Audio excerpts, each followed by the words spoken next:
ചെന്നൈ വിമാനത്താവളത്തിൽ വെച്ച് നടനും മുൻ MLA-യുമായ കർണാസിൽ നിന്ന് 40 വെടിയുണ്ടകൾ പിടിച്ചെടുത്തു. തിരുച്ചിറപ്പള്ളിയിലേക്ക് പോകാനായാണ് കർണാസ് വിമാനത്താവളത്തിലെത്തിയത്. സുരക്ഷാ ഉദ്യോഗസ്ഥർ സാധന സാമഗ്രികൾ പരിശോധിക്കുന്നതിനിടെ അപായ സൈറൺ മുഴങ്ങുകയായിരുന്നു. തുടർന്ന് ബാഗ് പരിശോധിച്ചപ്പോൾ വെടിയുണ്ടകൾ കണ്ടെടുത്തു. ഇതോടെ കർണാസിന് തിരുച്ചിറപ്പള്ളിയിലേക്കുള്ള യാത്രാനുമതി നിഷേധിച്ചു. തുടർന്ന് ചോദ്യം ചെയ്തു. മാതൃകാ പെരുമാറ്റച്ചട്ടം നിലവിലുള്ളതിനാൽ തോക്ക് ദിണ്ടിക്കൽ പോലീസ് സ്റ്റേഷനിൽ ഏൽപ്പിച്ചെങ്കിലും വെടിയുണ്ടകൾ അബദ്ധത്തിൽ ബാഗിൽ മറന്നു വെക്കുകയായിരുന്നുവെന്ന് അദ്ദേഹം പറഞ്ഞു. ദിണ്ടിക്കൽ പോലീസ് സ്റ്റേഷനിൽ തോക്ക് കൈമാറിയത് തെളിയിക്കുന്ന രേഖകളും കാണിച്ചു. സുരക്ഷാ ഉദ്യോഗസ്ഥർ ദിണ്ടിക്കൽ പോലീസ് സ്റ്റേഷനുമായി ബന്ധപ്പെട്ട് കർണാസിന്റെ മൊഴി ശരിയാണെന്ന് കണ്ടെത്തി. News desk press Malayalam.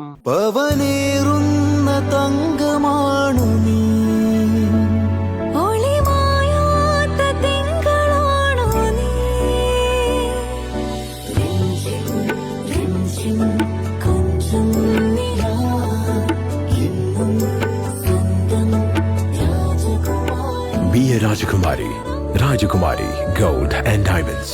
The trust of Travancore. Rajakumari.